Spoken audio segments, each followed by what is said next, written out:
क्योंकि जिस तरह से अमेरिका ने भारत के लिए सहयोग का रवैया अपनाया है और दिखाया है, और जिस तरह से अंतर्राष्ट्रीय संबंध बदले, भारत को अमेरिका और अमेरिका को भारत की जरूरत है।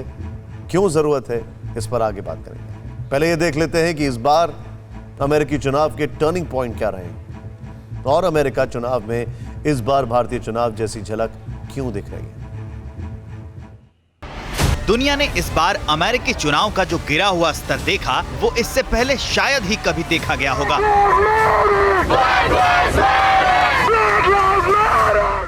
रिपब्लिकन उम्मीदवार डोनाल्ड ट्रंप और डेमोक्रेट उम्मीदवार जो बाइडेन एक दूसरे पर तीखी टिप्पणी करते रहे और भारतीयों को इस चुनाव में अपने लोकतंत्र की झलक दिखी। Now, Sleepy Joe would say the unemployment rate in the great state of Ohio. No, you're in South Carolina. Look, a pandemic doesn't play favorites, nor will I. As I said, no red states, no blue states, just the United States. I actually said the other night, I was watching him when he said about half the population wiped out with guns. I said, that's a horrible thing. That's the end of his evening. That's the end of his political career. And then after the debate, they're reviewing him. They said, Joe Biden had a great night last night. The president still doesn't have a plan. He's given up. He's quit on you. लेकिन इस चुनाव में अमेरिकी लोगों का mood swing होता रहा और मूड स्विंग होने की 4 वजह रही, जिसने अमेरिकी चुनाव में चौसर की तरह काम किया। अमेरिका एक ऐसा देश है जो राष्ट्रपति चुनाव के नतीजे आने तक कोरोना से होने वाली मौतों के मामले में नंबर 1 बना रहा। डोनाल्ड ट्रंप भले ही अपने देश को चुनाव से पहले कोरोना वैक्सीन लाने का भरोसा दिलाते रहे, लेकिन आखिर तक वैक्सीन दिलाने में नाकाम रहे। और जो अमेरिका अपने एक नागरिक की मौत को भी गंभीरता से लेता है, वो 2.25 लाख से ज्यादा लोगों को कोरोना से मरते देखता रहा और इससे निपटने में लापरवाही को डेमोक्रेटिक पार्टी ने मुद्दा बनाया। ये बात अलग है कि इसी कोरोना को डोनाल्ड ट्रंप ने एक हथियार बनाया, कोरोना को चीनी वायरस बताया और चीन के खिलाफ आक्रामक रुख अपनाया। Why do you keep calling this the Chinese virus? Why do you keep using this? A lot of people say it's racist. It's not racist at all. No, not at all. It comes from China. That's why. It comes from China.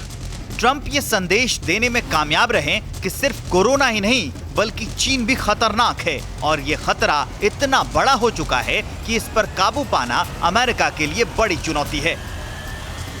चीन के खिलाफ Trump ने दुनिया के कई देशों को इकट्ठा किया, जिसका एक अर्थ ये था कि शायद बाइडेन इतना सख्त रुख ना अपना सके, लेकिन नस्लीय हिंसा पर ट्रंप बैकफुट पर चले गए।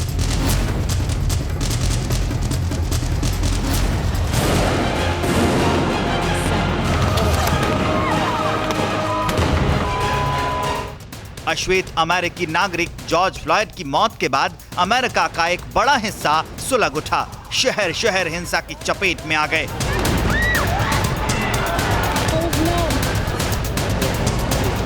ये घटना मिनेसोटा के मिनेपोलिस शहर की थी और जॉर्ज पर काले धन के इस्तेमाल का आरोप था।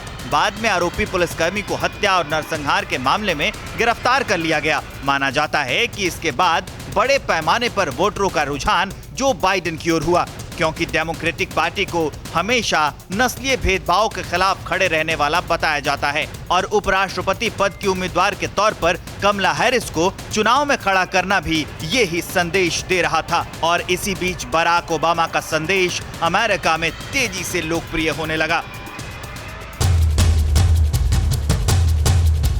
अमेरिका के पूर्व राष्ट्रपति बराक ओबामा ने भी इस बीच चुनाव में पूरी ताकत झोंक दी और घर घर फोन कर बाइडेन के लिए वोट मांगने लगे, जिनमें सबसे ज्यादा ट्रेंड हुआ 8 महीने के बच्चे से हुई उनकी बातचीत।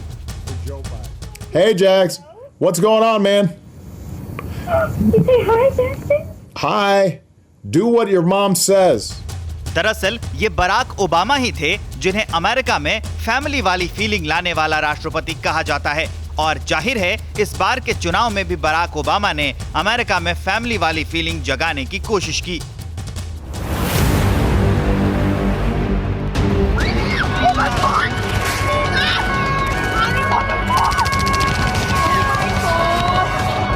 लेकिन अमेरिकी चुनाव के दौरान ही फ्रांस पर हुए आतंकी हमले ने भी अमेरिका को सोचने पर मजबूर कर दिया। पूरी दुनिया ने देखा कि फ्रांस के नीस में एक हमलावर ने चर्च पर हमला किया।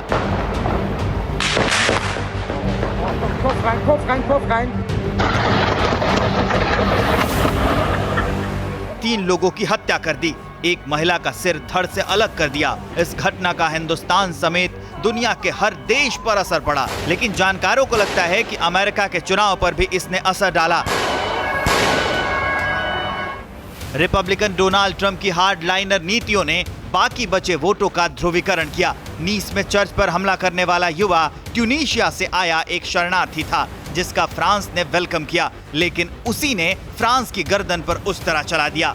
अब इसे समझने के लिए थोड़ा पीछे चलिए। 2015 में डोनाल्ड ट्रंप जब ओपन बाउंड्री को चुनावी मुद्दा बना रहे थे, तब जर्मन चांसलर ने मिडिल ईस्ट और अफ्रीका से आने वाले लाखों शरणार्थियों के लिए दरवाजा खोल दिया था। लेकिन इसका असर देखकर लिबरल दुनिया चौंक गई थी। जर्मनी के यूर्लिजेन में चाकू से हमला हुआ। हमलावर सीरिया का शरणार्थी था। बर्लिन के क्रिसमस मार्केट में ट्रक से हमला हुआ। हमलावर ट्यूनीशिया का शरणार्थी था।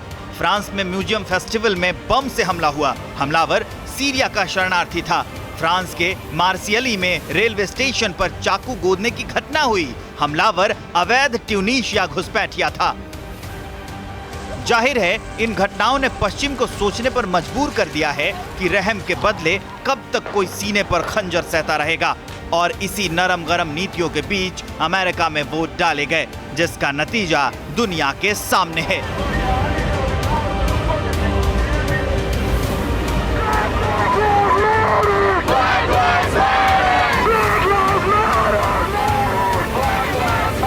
परवाह देश की, सोमवार से शुक्रवार रात 10 बजे TV9 भारतवर्ष पर।